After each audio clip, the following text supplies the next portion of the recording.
चला DSCPचं पुढचं प्रॅक्टिकल घेऊ आपण. कुठपर्यंत चालतं आपलं प्रॅक्टिकल? रिझर्वेशनपर्यंत चालतं आहे ना.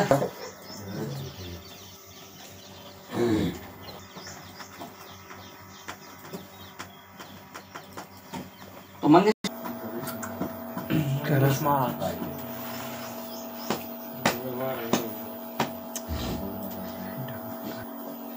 आता तुम्ही जर बघितलं तिथे एक स्कोप बनलेला आहे. पण समजा मी अजून एक स्कोप बनवलं. बरं लक्ष द्या, मी अजून एक स्कोप बनवतो. New scope.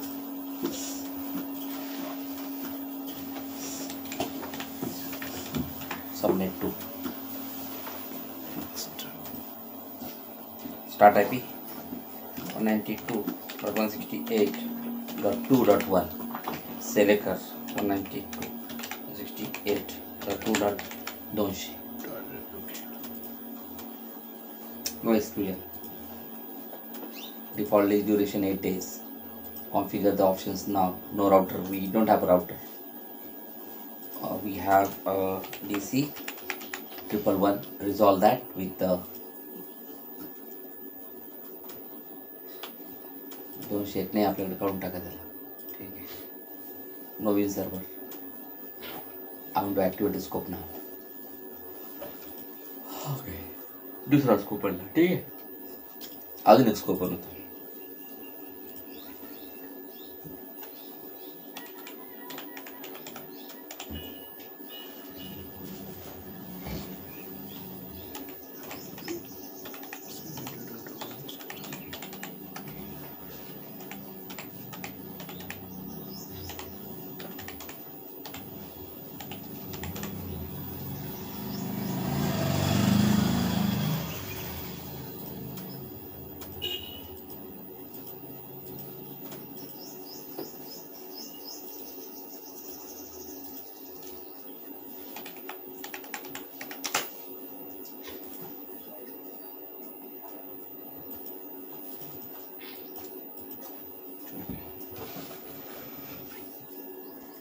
तर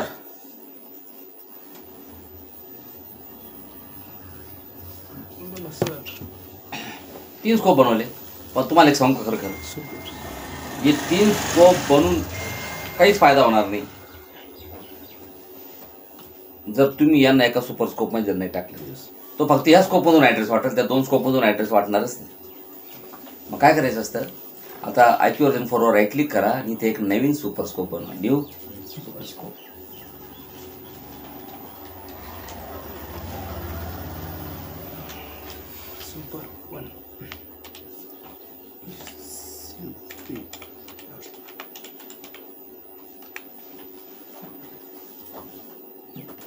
मग समजा मी याच्यामध्ये 1 आणि 2 नंबरचा स्कोप ॲड केले. 2 कंट्रोल दाबून ठेवलं आणि 2 स्कोप ॲड केले. ओके बघा, आता सुपर स्कोपमध्ये हे 2 स्कोप गेले. बघा आहे का, सुपर स्कोपमध्ये हे 2 आले आणि हा जो स्कोप आहे ना बाहेर अजून.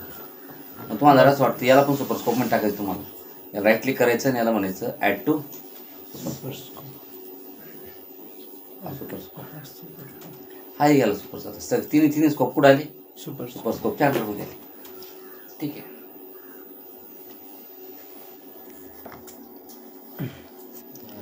बरं लक्ष द्या. बोला सर. तुम्ही बघा, आता आपण पहिलं प्रॅक्टिकल बघणार आहे. फर्स्टवालं ते प्रॅक्टिकल बघणार आहे आता. How to backup the DSCP database.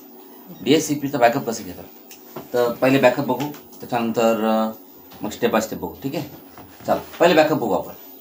Backup कसं घेतात DSCPचा. आता हे आपलं DSCP server 111 DC 111 right click करायचं. बघा बॅकअप ऑप्शन. ते बाय डिफॉल्ट कुठं बॅकअप घेतं माहिती का? DSCPचा डेटाबेस कुठे स्टोअर असतो माहिती का? DSCPचा डेटाबेस असतो C ड्राईव्हमध्ये. विंडोज नावाचं फोल्डर असतं, त्याच्यामध्ये System32 नावाचं फोल्डर असतं आणि System32 फोल्डरमध्ये DSCP नावाचं फोल्डर असतं आणि त्याच्यामध्ये DSCP.mdb नावाची फाईल असते. ही बघा, ही वाली फाईल. ही फाईलचं एक्सटेन्शन आहे बघा mdb.md. या फाईलमध्ये DSCPचा डेटाबेस असतो. तर मग ते बाय डिफॉल्ट बॅकअप कुठे घ्यायला माहिती की? आता तुम्ही बॅकअप नावाचं फोल्डर इथे बॅकअप घेईल, पण आपल्याला इथं बॅकअप घ्यायचा नाही. आपण काय करणार आहे, आपल्याला बॅकअप घ्यायचा आहे. समजा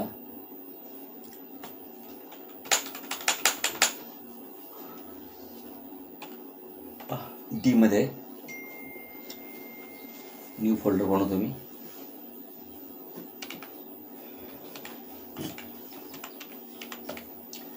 DSCP बॅक नाव दिलं त्या फोल्डरला.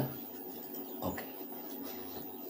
तर बघा त्यांना डी ड्राईव्हमध्ये DSCP बॅक नावाचं फोल्डर बनवलं आपण.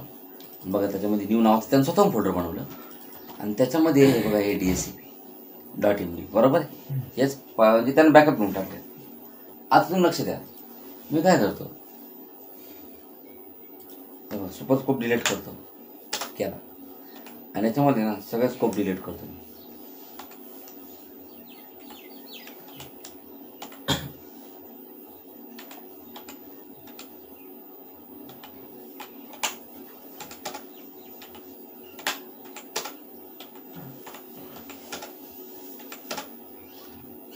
सगळं उडून टाकलं. आता DSCP मध्ये स्कोप वगैरे काही बाकी आहे का आता? नाही.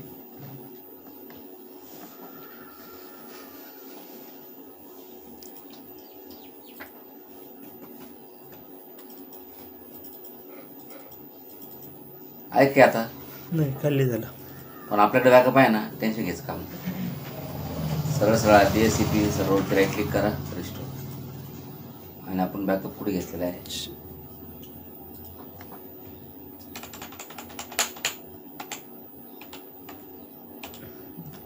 DSCP त्याच्या आतमध्ये न्यू फोल्डर नका दाखवू त्याला. न्यू त्यानं बनवले ना, आपण बनवले ते नाही. आपण फक्त त्याला सांगितलं DSCP बॅक फोल्डरमध्ये बॅकअप घेते. त्यानं बरोबर या ठिकाणी बॅकअप घेतला. In order to changes to take effect, the service must be restarted. So click yes to restart the service now. बघा सगळ्याचा संचार झाला.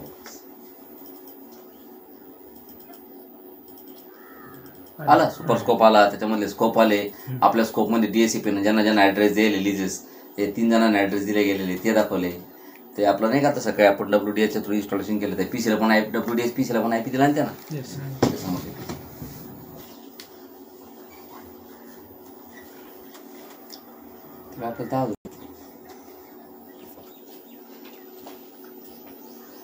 तर बॅकअपचं कळालं तुम्हाला. आता नेक्स्ट प्रॅक्टिकल बघा आपलं, configuring the server options and scope options.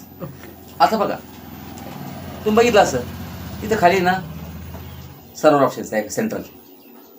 आता PXC क्लायंट ज्याच्यात ॲड करलं की हा ऑप्शन, हा PXC क्लायंट ऑप्शन आपलं ते WTS टाकेल का, WTS म्हणून ऑप्शन आलेलं आहे, ॲटोमॅटिक टाकला त्यानं याच्यामध्ये. पण तुम्ही लक्ष द्या, तुम्ही स्कोप 1मध्ये जा. हां म्हणजे सबनेट 1 याच्यामध्ये आपल्या ना स्कोप 1 म्हणजे याच्यामध्ये आपलं नाव आहे त्या स्कोपचे सबनेट 1 सबनेट 2 आहे. सबनेट 1मध्ये या. सबनेट 1मध्ये पण स्कोप ऑप्शन आहे. हे बघा सबनेट 1मध्ये पण स्कोप ऑप्शन आहे. त्याच्यामध्ये पण PXC क्लायंट आहे. याच्यामध्ये DNS सर्व्हर आहे, डोमेन नेम आहे, बरोबर आहे की नाही. त्याच्यानंतर बघा सबनेट 2मध्ये या, त्याच्यामध्ये स्कोप ऑप्शन आहे. त्याच्यामध्ये पण हे 3 ऑप्शन आहे. तर तुम्ही बघितलं असेल सर्व्हर ऑप्शनमध्ये जो ऑप्शन आहे ना तो सगळीकडे प्रोपेगेट होतो. म्हणजे सर्व्हर ऑप्शनमध्ये जो ऑप्शन आहे ना तो सगळीकडे दिसू राहिला तुम्हाला. बघा सबनेट 1मध्ये पण स्कोप 1 स्कोप 2 आणि स्कोप 3 तिन्ही स्कोप पण तुम्हाला ऑप्शन दिसू राहिले. बघा ना तुम्ही आता एक काम करू, आपण सबनेट 1 आहे आपला, याच्या स्कोप ऑप्शनमध्ये जातो आणि समजा मी ते एक राउटर ॲड करली. मग या स्कोप ऑप्शनमध्ये मी काय करतो, एक नवीन ऑप्शन ॲड करतो बरं का. राईट क्लिक करा, कॉन्फिगर ऑप्शन. हां राउटर आपल्या कंपनीचं नवीन राउटर ॲड झालं तिथं. राउटरचा ॲड्रेस सांगा 192.1.1 राउटर आहे. आता तुम्ही बघा इथं लगेच राउटरचा IP आला की नाही. पण जो पण ऑप्शन तुमच्या स्कोप ऑप्शनमध्ये असतो का, जो ऑप्शन स्कोप ऑप्शनमध्ये असतो ना तो फक्त तेवढ्या स्कोपला लागू होतो. हे बघा हा फक्त या स्कोपला लागू झाला. तुम्ही एक काम करा, या खालच्या स्कोपमध्ये जायचं, याच्यामध्ये आहे का राउटरचा ॲड्रेस पाहू, आणि हा वरचा स्कोप आहे इथं, याच्यामध्ये पण आहे का. म्हणजे आपण फक्त त्याला सबनेट 1मध्ये ॲड केला तर तो फक्त सबनेट 1मध्येच दिसतो. करेक्ट आहे की. पण सर्व्हर ऑप्शन असा असतो की तुम्हाला जर असं वाटतं हा ऑप्शन सगळ्या स्कोपला लागू झाला पाहिजे सगळ्या, तर मग ते सर्व्हर ऑप्शनमध्ये कॉन्फिगर. स्कोप ऑप्शन जर कॉन्फिगर केला ना तेवढ्या स्कोपला लागू होतो. आता बघा मी सर्व्हर ऑप्शनमध्ये येतो, राईट क्लिक करतो, कॉन्फिगर ऑप्शन. मी तर काय करतो माहिती का, आपल्या कंपनीमध्ये विन सर्व्हर ॲड झालं विन्स, मग ते विन सर्व्हरचा IP देतो. पाहू याला wins NBNS server wins NBNS सर्व ते खाली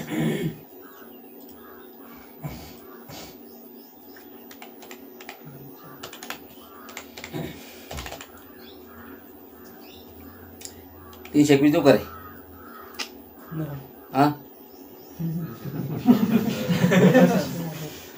किती देऊ मग 271 मग 260 देऊ का 275 मग का कोणालाच ना तर आपण देऊया 251 काय देऊ 251 20 सर्व ठीक आहे. बघा आता स्कोप ऑप्शनमध्ये जो ऑप्शन तुम्ही टाकला का तुम्ही सांगा आपण स्कोप ऑप्शनमध्ये काहीतरी आलो का इथे काही चेंज केला तरी का आपण नाही ना. बघा याच्यामध्ये तुम्हाला ऑटोमॅटिक ऑप्शन दिसेल आला का तिन्ही स्कोपमध्ये दिसतो तुम्हाला आला का या स्कोप आला का म्हणजे जो पण ऑप्शन तुम्ही सर्व ऑप्शनमध्ये कॉन्फिगर करणार ना तर सगळ्या स्कोपला लागू होतं. आणि स्कोप ऑप्शन म्हणजे तुम्हाला जरा वाटतं बघ तेवढ्या स्कोप पुरतं तुम्हाला पाहिजे तर मग स्कोप ऑप्शन कळलं का असं आहे स्कोप ऑप्शन सर्व ऑप्शन. चल आता आपलं नेक्स्ट प्रॅक्टिकल बघा DSCP मॉनिटरिंग. काय प्रॅक्टिकल आपलं DSCP मॉनिटरिंग. DSCP मॉनिटरिंग म्हणजे काय असतं DSCP मध्ये काय काय ॲक्टिव्हिटी चालू आहे कोणाला IP ॲड्रेस मिळाला कोणाचा IP ॲड्रेस रिलीज झाला कोणाचा रिन्यू झाला DSCP सर्व्हर स्टार्ट झाला DSCP सर्व्हर स्टॉप झाला DSCP सर्व्हर ॲक्टिव्हिटीमध्ये ऑथराईज झाला प्रत्येक गोष्टीची इव्हेंट जनरेट होते आणि त्याला तुम्ही मॉनिटर करू शकता की कोणत्या वेळेस काय इव्हेंट आली काय झालं. आता बघा जास्त दूर काय असतं DSCP सर्व्हरला मॉनिटर कसं करतात माहिती का C ड्राईव्हमध्ये जा तुम्हाला माहितीच मी DSCP कुठं स्टोर डेटाबेस कुठं असतो विंडोज फोल्डरमध्ये System32 ते खाली ते आणि याच्यामध्ये DSCP फोल्डर आणि बघा त्याच्यामध्ये काय असतं माहिती का दररोजच्या नावाचं एक फोल्डर फाईल बनते. आता जास्त दूर नका इथेच बघा DSCP SRB लॉग फ्रायडे म्हणजे शुक्रवारी आपण DSCP बनवलेला आहे आणि डायरेक्ट ट्यूजडे मध्ये सर्व्हर चालूच झालं नाही ना. फ्रायडेला तुमचं पहिलं लेक्चर घ्यायले प्रॅक्टिकलचं आणि त्याच्यानंतर डायरेक्ट फ्रायडे गेला शनिवारी रविवारी तुम्ही आलेच नाही बॅचला बरोबर आहे की नाही सोमवारी तुम्ही बॅचला आले नाही त्यामुळं काय आहे ना ट्यूजडे म्हणजे मंगळवार. बघा इथं पण दोन आहे फ्रायडे आणि ट्यूजडे फक्त एकच आहे हे IP व्हर्जन 4चं DSCP आहे आणि IP व्हर्जन 6चं DSCP. त्याला DSCP व्हर्जन 4 आणि DSCP व्हर्जन 6 असं म्हणतात. 6ची काय घेणं नाही आपल्याला. आजचं डेट पाहतो तुम्ही आता फ्रायडेचं बघू शकता तुम्ही पण आता फ्रायडे काय पाहतो भूतकाळ आज पहा आज काय झालं डबल क्लिक करून पहा. याच्यामध्ये प्रत्येक इव्हेंट कोड दिलेला आहे. 00 म्हणजे DSCP सर्व्हर स्टार्ट झाला 01 म्हणजे DSCP सर्व्हर स्टॉप झाला 02 म्हणजे DSCP सर्व्हर टेम्पररीली पॉज झाला 10 म्हणजे IP ॲड्रेस कोणाला तरी नवीन IP ॲड्रेस दिला का एखाद्या क्लायंटला नाही न्यू IP ॲड्रेस वाज लिस्ट हां नवीन IP ॲड्रेस दिला 11 म्हणजे एखाद्याचा IP ॲड्रेस जे आहे ना ते एखाद्या क्लायंटनं काय केला रिन्यू केला होता त्याला ऑलरेडी त्यानं पुन्हा रिन्यू केला 12 म्हणजे एखाद्याचा IP ॲड्रेस निघून गेला म्हणजे एखाद्याचा IP ॲड्रेस जो रिलीज केला असं. आता बघा ना तुम्ही हे आतापर्यंत बाब चालू झाल्यापासून एवढे इव्हेंट झाले रे भाऊ DNS अपडेट फेल्ड वगैरे भरपूर इव्हेंट झाले रामकृष्ण. बघा तर काय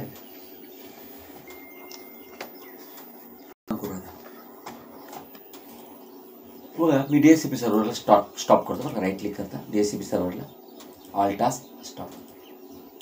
आता DSCP सर्व्हर स्टॉप झाला बघा त्या फाईलमध्ये लगेच एंट्री आली असेल लगेच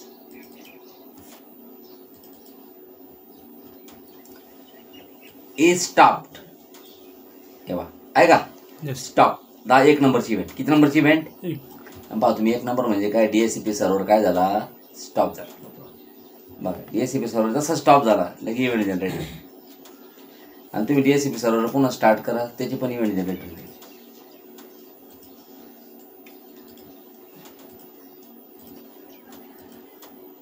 दोन इव्हेंट येतील किती ऑथरायझिंग DSCP म्हणजे DSCP सर्व्हर जेव्हा स्टार्ट होतो ना तो ॲक्टिव्ह डिरेक्टरीमध्ये लगेच ऑथराईज पण होतो.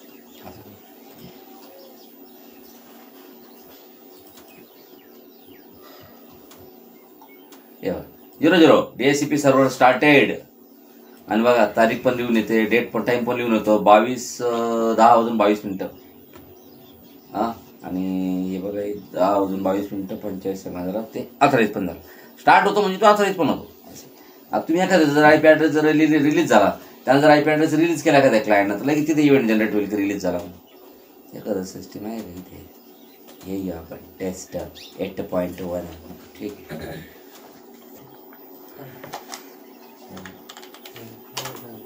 हाँ पैसे कमा के दूंगा तेरे को मैं.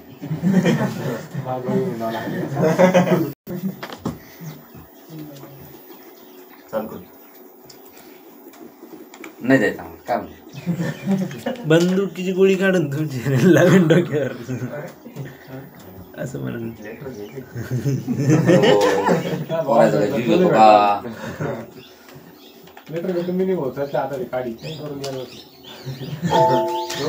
बंदूक कुठं लपून देईल तेच नाही माहिती. सर आहे ना सर. दादा मी कधीच नुकसान करत नाही पोरांचं. काय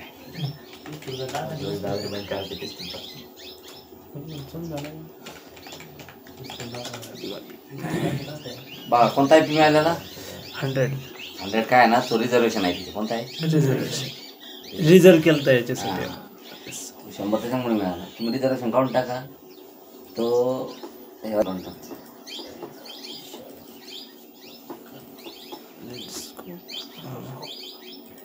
वन मधले रिझर्वेशन बरोबर. I P config space / release म्हणजे सोडून द्या. सोडला यांचा जसा आय पी ॲड्रेस सोडला ना, DHCP मध्ये लगे इव्हेंट जनरेट होते. Scroll down. रिलीज 100 क्लायंट 77 ना आय पी ॲड्रेस सोडला. रिलीज म्हणजे काय केलं सोडला. बघावर का आता तो रिन्यू करेल पुन्हा. ते रिन्यूचा पण इव्हेंट आहे. Release and renew. अरे विंडो 100च घेतलं. हा त्याला कसं होतं, त्याला तरी रिस्टार्ट करायला लागला. रिस्टार्ट तुम्ही DHCP सर्व्हरवरती जर आले, आता आय पी ॲड्रेस मिळाला ना त्याला. हा बरं वाटलं. हे बघा असं आहे. नवीन आय पी ॲड्रेस त्याला असाईन केला गेला 100. त्याचा मॅक ॲड्रेस सुद्धा मिळतो पुढे. त्याचा मॅक ॲड्रेस समोर